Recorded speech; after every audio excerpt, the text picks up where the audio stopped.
Valët e Ungjillit përcjellin tek ju Prekja e Zotit. Një program i përjavshëm nga Dr. Charles Stanley.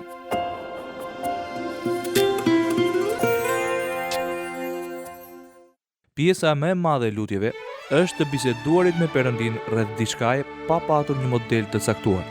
Unë pres, besoj, po kërkoj për të.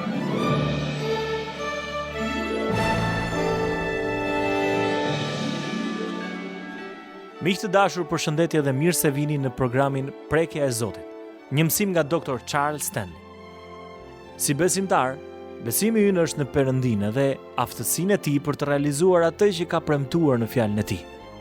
Por betejë e besimit fillon kur Zoti duket sikur nuk po i përgjigjet besimit tonë. Çfarë bëjmë ne kur ajo që besojmë se Perëndia ka premtuar dështon, për shembull kur i fejuari apo e fejuara në lë, apo kur një njeriu ynë i dashur që është sëmurë vdes? Si vazhdojmë t'i besojmë Perëndis kur rrethanat tona keqësohen në vend që të përmirësohen? Sot Dr. Stanley na mëson ne se si të qetësojmë besimin që lëkundet. Le ta ndjekim së bashku.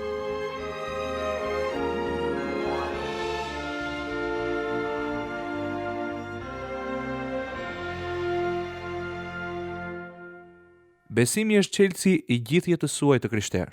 Për shembull, si u shpëtuat? Si keni një marrëdhënie personale me Perëndin përmes birit të tij, Jezus Krishtit? Sa herë që vini për të lutur, besimi është shumë i rëndësishëm. Kur vjen puna për shërimin apo për t'i kërkuar Zotit shërim, keni nevojë për besim sigurisht.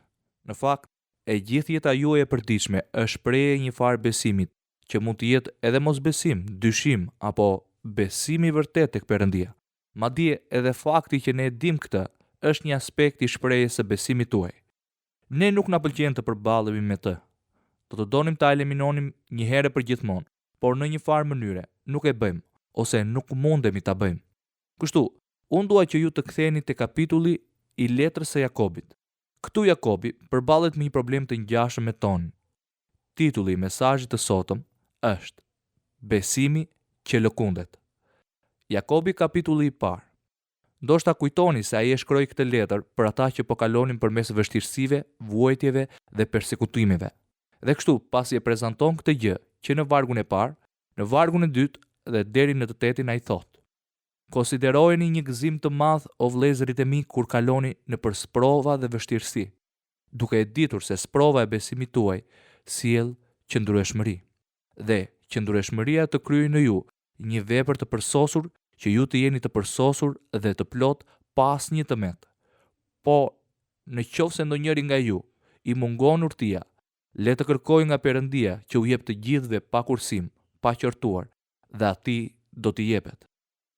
Por le ta kërkojë me besim, pa dyshuar, sepse ai që dyshon i ngjan valës së detit, të cilën e ngre dhe e përplas era. Dhe ky njeri të mos pandese do të marrë diçka nga Zoti, sepse është një njeri me dy mendje, i paqëndrueshëm në gjithë rrugët e veta. Tani çdo njeri nga ne ka patur probleme me qëndrueshmëri në besimin e tij, sepse janë disa gjëra që na godasin ande nga nuk shohim ose na përplasen drejtë në fytyrë. Disa gjëra që ju dhe unë e dim që kemi nevojë dhe ja kërkojmë Zotit. Themi, Zoti ka thënë këtë gjë dhe unë i kërkova këtë gjë tjetër. Unë do të besoj tek Zoti. Haleluja. Amen. Pas një gjysmë ore themi, o Zot, shpresoj që ta bësh atë që të kam kërkuar. Unë shpresoj sot se ti du ta bësh. Çfarë po i ndodh besimit tuaj? Po lëkundet, po shkon sa para mbrapa. A e dini se çfarë thot ai? Ai thot: Mos prit të marrësh gjë. Kjo është një deklarat shumë e fortë. Dua që të ndalemi për pak momente për të parë se çfarë na shtyn të lëkundemi në besim. Ne jemi ruajtur nga hiri i Perëndis. Ne kemi Biblën, premtimin e Zotit. Ne dim se çfarë thot ai. E dim se ai është një Zot i dashurisë së pakushtëzuar. Ne mund të bijmë dakord se ai është absolutisht besnik dhe plotësisht i besueshëm. Atëherë çfarë është ajo gjë që na bën të lëkundemi dhe të luhatemi sa para prapa në besimin ton? Pse na ndodh kjo? Numri 1 është ky. Nëse unë dhe ju jemi të pavendosur rreth asaj që po i kërkojmë Zotit, nëse nuk kemi të sigurt për vullnetin e tij, nëse nuk kemi disa premtime nga fjala e tij, atëherë sigurisht që do të kemi dyshime. Nuk them se duhet të gjeni gjithmonë disa premtime, por nëse ju dhe unë po i kërkojmë diçka Perëndis, diku në shkrime gjendet një premtim që automatikisht mund të lidhet me atë që po kërkoni. Pavarësisht nëse ka të bëjë me drejtimin, financat, marrëdhëniet ose diçka tjetër, premtimi është i shkruar. Kështu, nëse nuk e di se cili është vullneti i Zotit dhe them, tani Zot, ti e di se kush jam unë dhe po të kërkoj këtë gjë, e filloj me këtë kërkesë. Atë dua këtë gjë. Por cili është vullneti yt? Është shumë e rëndësishme të fillojmë duke pyetur më parë për vullnetin e Perëndis. A kam të drejtë të kërkoj Zotit të më tregojë se si të lutem për një gjë të caktuar? Po. A dëshiron ai që të kërkoj vetëm gjëra të drejta? Po. A është ai i angazhuar të na tregojë saktësisht se çfarë mund t'i kërkojmë? Po. Si rezultat, kur them Zot më trego vullnetin tënd për këtë gjë, si të lutem për këtë? Për më tepër nuk jam as i sigurt se kjo është ajo çfarë dëshiron ti për jetën time. Tregom vullnetin tënd. Zoti është në një detyrim hyjnor që t'u tregoj vullnetin e tij për një çështje, sepse ai do që të kërkoni një gjë të drejtë në sytë e tij. Ai thot tek Ungjilli Mateut, kapitulli 7, vargjet 7 deri në 8. Lypni dhe do t'ju jepet. Kërkoni dhe do të gjeni. Trokitni dhe do t'ju çelet, sepse kush lyp, merr. Kush kërkon, gjen dhe do t'i çelet atij që troket. Për njeriu që është diku në kërkim, Jezusi thot, Zoti do ta hap derën. Zoti do që ju ta dini që para së gjithash ti drejtoheni atij. Ju mund të thoni, a tha ai ndonjë gjë? Prit, po mendoj se tha diçka. Tani le të ndalemi këtu për një moment. Nëse thoni, Zot, më trego çfarë të bëj, më trego saktësisht se si të lutem për këtë gjë, atëherë ju do të filloni të luteni specifikisht rreth çfarë do lloj gjëje që fryma e Zotit e nxit zemrën tuaj. Para së gjithash, nëse dua të kem një besim të palëkundur, një besim solid, duhet ta di mirë se ajo që po kërkoj është në përputhje me vullnetin e Zotit. Zoti nuk është misterioz. Ai nuk është mister.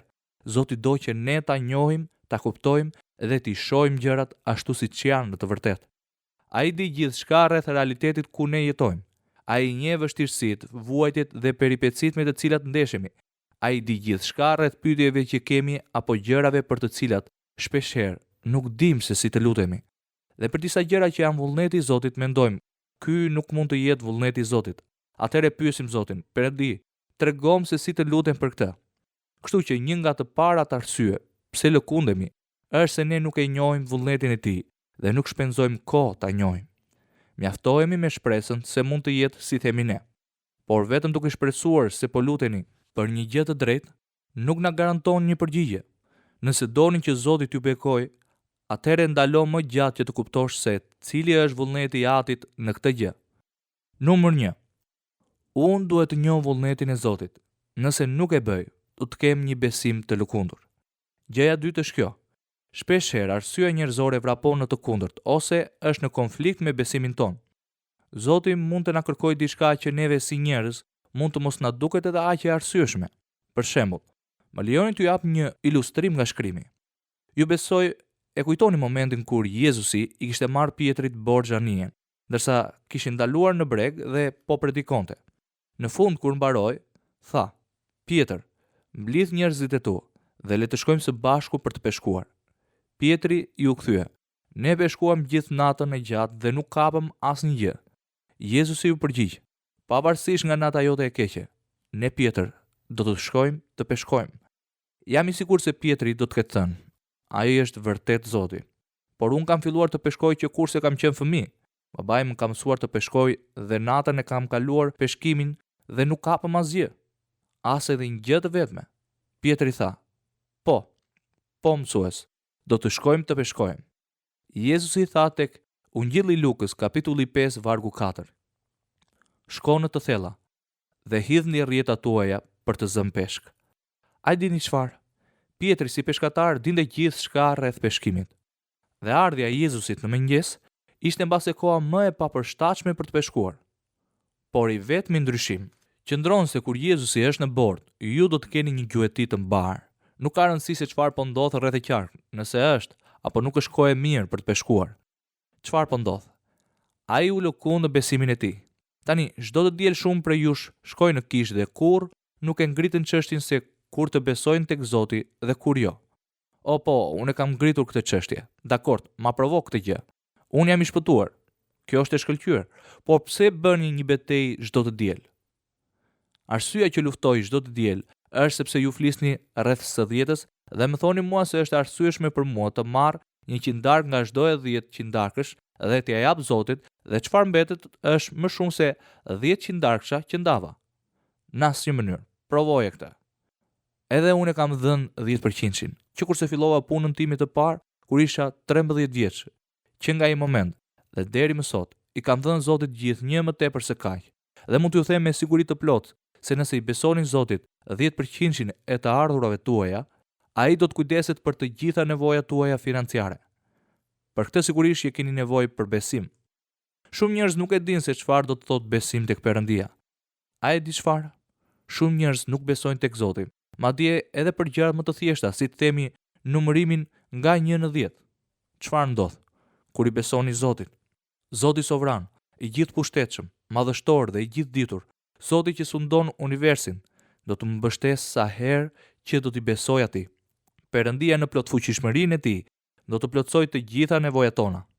Më lër t'ju bëj një pyetje. A mund ta shpjegoni këtë? Si mund të vdes një njeri 2000 vjet më parë në kryq dhe ju 2000 vjet më vonë të jeni absolutisht i falur për mëkatet tuaja, të keni një siguri absolute për jetën e përjetshme? Është për shkak të sovranitetit të Zotit. Nuk ka kuptim për arsyen, por kjo nuk do të thotë as pak se nuk është e vërtetë. Nuk ka kurfar kuptimi që një njeri që nuk e keni takuar apo parë, i cili vdiq 2000 vjet më parë dhe juve t'ju falen mëkatet si rezultati i asaj që bëri ai. Kjo nuk ka kurfar kuptimi me parashtim të faktit se ai është Perëndia. Shumë gjëra që nuk kanë asnjë kuptim, me parashtim të provës se ka një Zot në qiell dhe se ai është sovran. Dhe kështu, Perëndia na bën të aftë në çdo lloj rrethane që ndodhemi që të ushtrojmë besimin ton. Kjo nuk ka kuptim për mendjen ton. Mos harroni se nuk është e thënë që të ketë kuptim. Funksionon vetëm sepse është Zoti në mes. Ai mund të marrë gjithçka që i jepni dhe ta shumëfishojë, dhe kur është e nevojshme të jap përsëri. Çfarë bëni nëse ndiheni i vetmuar? Ti flet me dikë tjetër, kërkoni një mik. Sa herë që lëndoni, kërkoni me mëshirë dikë tjetër që është lënduar. Kur jeni të pashpresë dhe të trishtuar, kërkoni dikë që të ngushëlloheni. Ju mund të thoni, po, kjo është e vështirë të bëhet. Vërtet, e kuptoj se është e vështirë të bëhet. Çfarëdo që të japim, do të kthehet përsëri tek ne. Siç e shihni, ja sa i zgjuar është Perëndia. Ai nuk tha, i jep para, i jep këtë, i jep atë. Ai tha tek Ungjilli i Lukës kapitulli 6, vargu 38, i jepni dhe do t'ju jepet. Një masë e mirë, e ngjeshur, e tundur, gufuese do t'ju derdhet në gjë, sepse me atë masë që do të matni, do t'ju matet edhe juve gjithashtu. Çdo të thot ai me këtë, ai po thot, ju do të merrni më shumë se ç'jepni. Kështu vepron Zoti, edhe pse nuk duket sikur është e arsyeshme për mendjet tona. Kështu, nëse pres derisa ta arsyetoj këtë, besimi im do të lëkundet, sepse do të them, tani Perëndi, si do ta bësh këtë? Zot, nuk e kuptoj se si ti do ta bësh këtë gjë, por besoj se ti e the këtë fjalë dhe e besoj. Por, dhe kështu besimi ynë lëkundet me një por. Një arsye e tretë që lëkund besimin tuaj është kur ndjenjat marrin kontroll mbi besimin. Kjo ndodh kur ndjenjat tona zbehejnë apo ngrihen mbi besimin ton. Shumica e njerëzve kanë problemin më të madh me besimin e tyre, pikërisht në zonën e ndjenjave. Për shembull, dikush thotë, i kërkova Perëndis të më tregonte diçka. Por a vazhdon ti të besosh?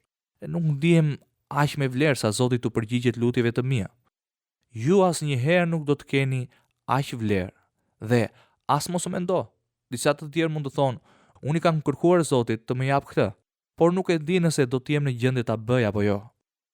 Atëherë pse ja kërkove Zotit? Pse nuk mendon se ai do t'ju ndihmojë që ta bëni? Ai ju përgjigj lutjes tënde. E di, ndihem kaq i pamjaftueshëm, kaq i paaft. Ose, e dini, është e vërtetë që ja kam kërkuar Zotit këtë, por e ndjej veten shumë fajtor. Fajtor për çfarë? Fajtor rreth të kaluarës time. Ai ka kërkuar Zotit të falë? Po. Atë ka falur? Po. Ai i thot shumë qartë në fjalën e tij Tek letra e parë e Gjonit kapitulli i parë vargu 9. Po ti rrëfej mëkatet tona, ai është besnik dhe i drejtë që të na falë mëkatet dhe të na pastrojë nga çdo paudhësi. Ai kërkuat që t'ju falë? Po. A ju fali? Po. Por megjithatë, nuk ndihem mirë për këtë, po ju them, ndjenjat janë një katastrofë totale sepse ndryshojnë vazhdimisht, jo për ditë, por nga momenti në moment. Nëse do të ndiqni ndjenjat, besimi juaj do të tronditet gjithandej. Kështu, dikush thotë, e di i kërkova Zotit, u ula në gjunjë dhe u luta. Zoti ke thënë kështu dhe unë po të besoj, unë kam besim tek ti. Më pas, nuk shohim të ndodhë ndonjë gjë dhe shumë herë, sidomos në çështje të mëdha, Perëndia nuk punon shumë shpejt, apo aq shpejt sa mendojmë ne. Dhe ndodh që ti dhe unë, për shkak se nuk mund ta shohim duke punuar, nuk shohim as rezultatin përfundimtar. E di Zoti sa të doja të shija se si do të përfundoj. Këtu qëndron problemi. Askund në Bibël nuk thuhet, unë do të jetoj përmes asaj që shikoj, por thuhet, unë do të jetoj përmes besimit. E gjithë çështja e besimit është, unë nuk mund ta shoh atë. Tani çfarë thot Bibla? Bibla thot tek letra e 2 drejtuar Korintasve, kapitulli 5, vargu 7, sepse ecim nëpërmjet besimit dhe jo nëpërmjet vizionit. Dy pengesa të mëdha për të besuar plotësisht Perëndin janë të paret me syt tan fizik dhe ndjenjat tona, sepse ne na pëlqen ideja, dua ta ndjej se Zoti do ta bëj këtë. Megjithatë, unë mund të dëshmoj se kam marrë shumë përgjigje për lutjet e mia, për të cilat nuk kam ndier asgjë. Vetëm kam thënë, Zot, kjo është fjala jote. Ti e ke thënë dhe unë po të besoj ty për të. Unë do të besoj ty sepse nuk ka rëndësi ajo që unë shoh apo që ndjej. Dhe kështu shpeshherë presim që Zoti të na tregojë rezultatin përfundimtar, por ai nuk do ta bëjë këtë. Në shumicën e rasteve, 99.93% të rasteve, Zoti do të na lërë të presim dhe do të na udhëheq pak nga pak. Dhe shpeshherë, përgjigjja vjen kur pothuajse nuk e presim fare. Dhe çfarë ndodh? Ne lëkundemi ndonjëherë, sepse nuk e shohim Perëndin të punojë. Zoti punon në jetën tuaj dhe time çdo ditë gjatë gjithë kohës. A e keni vënë re se si ai i zgjidh disa gjëra në jetën tuaj, për të cilat ju nuk e keni menduar t'i luteni ndonjëherë? Ai po zgjidh gjëra që janë të mira për ju në jetën tuaj, para kohe, para se t'i dini dhe t'ia kërkoni. Dhe nëse ne përgjigjemi përmes besimit, nëse i besojmë atij, atëherë gjërat e mira të jetës do të vinë drejt nesh. Kjo më drejton në një nga arsyet kryesore pse lëkundemi në besimin ton, që është sepse ne dëgjojmë këshillat negative të njerëzve të tjerë. Dhe kështu shpeshherë përballemi me një situatë apo rrethan dhe njerëzit thonë, "Më lër të tregoj se çfarë po ndodh. Ja se si duhet të përgjigjesh." Kjo është këshilla më e keqe që mund të dëgjoni. Të gjithë kanë nga një këshill dhe të gjithë kanë një mendim. Tani dëgjoni me kujdes, sepse shumë njerëz e kanë të vështirë ta kuptojnë këtë. Zoti ka një dëshirë të vetme për jetën tuaj. Dëshira e tij për jetën tuaj nuk ngjason me dëshirën e tij për jetën e dikujt tjetër. Ju jeni një individ i veçantë, të cilin Zoti e krijoi me qëllim që në fund t'i sjellë atij lavdi dhe të realizojë diçka në jetën tuaj dhe përmes jetës suaj. Prandaj, askush tjetër nuk e di dëshirën e Zotit për jetën tuaj. Kjo nuk do të thotë se Zoti nuk mund t'u jap njerëzve mundësi për t'ju dhënë këshilla të zgjuara e të perëndishme. Por në fund, ju duhet të keni miratimin e Zotit.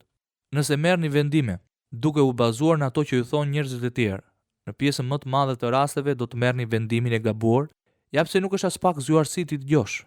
Kështu miq, nuk dua të zhgënjej, por mos i kërko Zotit diçka që nuk do që ta kesh dhe pastaj të zhgënjesh. Fjalët e miqve mund të ndodhin që ta shkatërrojnë besimin tënd. Më kujtohet se si e kalova një gjë të tillë, ndërsa rritesha në shtat dhe në njohjen e Zotit. Në atë kohë, shkoja në një kishë që predikonte se nëse një njeri mëkaton pasi i shpëtuar, do të shkojë në ferr. E dini që nga mosha 12 vjeçare kur shpëtova dhe gjatë gjithë viteve të adoleshencës, do të ulesha në gjujë natën dhe do t'i kërkoja Zotit të më falte për çfarë do që nuk ishte qenë drejt në jetën time atë ditë. Dhe pastaj do të kujtoja atë që tha pastori duke lexuar Ezekiel kapitulli 18 vargu 20. Shpirti që mëkaton do të vdes. Ti mëkaton ndaj Zotit, ti do të shkosh në ferr. Mendoja, o Zot, ki mëshirë për mua. Dhe ndërsa lutesha, kisha një lloj ndjenje brenda meje që thoshte, ti nuk do të shkosh në ferr. Kështu mendoja, ndoshta është fryma shenjë që më thot se nuk do të ndodh kështu. Po, por pastori thot ndryshe. Dhe si fëmijë 12 vjeçar besoja çdo gjë që thoshte pastori. A i tha që do të shkoja në ferr nëse mëkatoja. Dhe unë kisha mëkatuar. Pastaj do të nxirja Biblën, do t'i lexoja vetes disa vargje dhe do të thoja, unë nuk do të shkoj në ferr. Në fund do të shtriesha dhe do të mendoja, po do të shkoj. Po të tregoj miku im, nëse shkon në një kish ku predikohen këto gjëra, je në të lashe. Kjo do ta lëkund besimin tuaj. Këto lloj mësimesh do të shkaktojnë lëkundje në besimin tuaj. Gjithashtu mendoj, për sa i përket arsyeve primare, është se ne përqendrohemi tek rrethanat. Çfarë ndodh kur ju shihni të lashet tuaja kur kaloni një vështirësi të ndryshme në jetë? Çfarë ndodh me përmasat e të lasheve kur i shihni? Sa më gjatë i shihni, aq më e komplikuar dhe e vështirë duket. Siç e shihni, nëse dua që besimi im të jetë i qëndrueshëm dhe i fortë, duhet të përqendrohem tek ati im, jo tek problemi im. Nëse nuk bëni kështu, ja se çfarë do të bëj Satani. Satani do të bëjë ç'është e mundur me fuqinë e tij që të tërheqë vëmendjen tuaj në ato gjëra që do të shkatërrojnë besimin tuaj. Atë që shohim, dëgjojmë dhe ndjejmë. Zoti nuk vepron kështu. Një gjë tjetër që mendoj se është shumë e rëndësishme këtu është se kur një njeri nuk e di se si punon Zoti, do të lëkundet në besimin e tij. Por ka një mënyrë për të dalë nga këto telashe. Ja se si. Nëse vi tek ai dhe i kërkoj me besim të patundur, pa dyshime, ai do të më jap gjithçka që do t'i kërkoj. Në të kundër gjithçka do të ishte e kotë. Kur ju dhe unë të mësojmë mënyrat e Zotit, mund të përballemi me çdo gjë në jetë pavarësisht se çfarë është ajo, duke kujtuar se Zoti ynë është absolutisht sovran. Ai ka kontroll absolut mbi jetën tonë. Vetëm ajo që ai lejon për qëllimin e tij dhe në përputhje me kohën e tij. Ai mund të ndryshojë çdo rrethan, çdo qëllim, çdo drejtim në çdo kohë. Nëse i kuptoj mënyrat e Zotit, do të kuptoj edhe çështjen e së dietës. Kjo është një nga mënyrat e Zotit. Është shumë e rëndësishme që të dimë të presim për kohën e Zotit. Ne mund të ecim përmes Biblës dhe të shohim se rrugët e Perëndis janë shumë. Në fjalën e Perëndis, ne mësojmë se si vepron ai. Kur e kuptoj këtë gjë, kuptoj të vërtetën që Zoti i lejon vështirësitë, dhimbjet, vuajtjet me qëllim pastrimin e zemrave tona, fuqizimin e besimit ton, mësimin e durimit dhe të qëndrueshmërisë në mënyrë që të na përdor për punën e tij. Kështu e kuptoj se kjo është një nga rrugët e Zotit. Atëherë mund të përballem me këto vështirësi, vuajtje dhe dhimbje me një ndjenjë besimi dhe sigurie që shoqërohet me kënaqësi pasi e di që rezultati i përfundimtar do të më pëlqejë.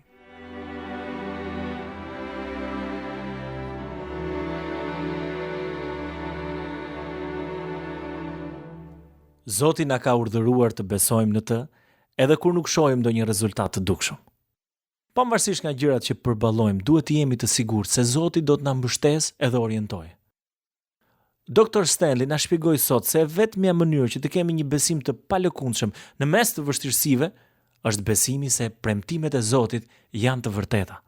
E para Gjonit 5:13-15 na jep garanci se ne mund ta besojmë Zotin sa herë që vim tek ai me nevojat tona. Ju shkrova këto gjëra juve që besoni në emrin e Birit Perëndis, që të dini se keni jetën e përjetshme, edhe që të besoni në emrin e Birit Perëndis. Kjo është siguria që kemi përpara tij. Nëse kërkojmë diçka sipas vullnetit të tij, ai na e plotson. Dhe nëse dim se ai na i plotson të gjitha ato që i kërkojmë, ne dim se i kemi ato që i kërkuam atij. Këtu të dashur miq kanë përfunduar dhe për ditën e sotme minutat e programit tonë. Ne ju kujtojmë që ju mund të na shkruani në adresën Valët e Ungjillit, kutia postare 130 Tiranë, ose me email në adresën valëteungjillit@yahoo.com. Deri herën e ardhshme, miru dëgjofshim.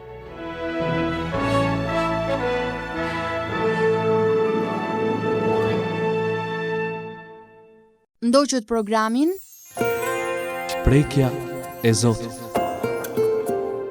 një prodhim i organizatës radiofonike Valët e Ungjillit.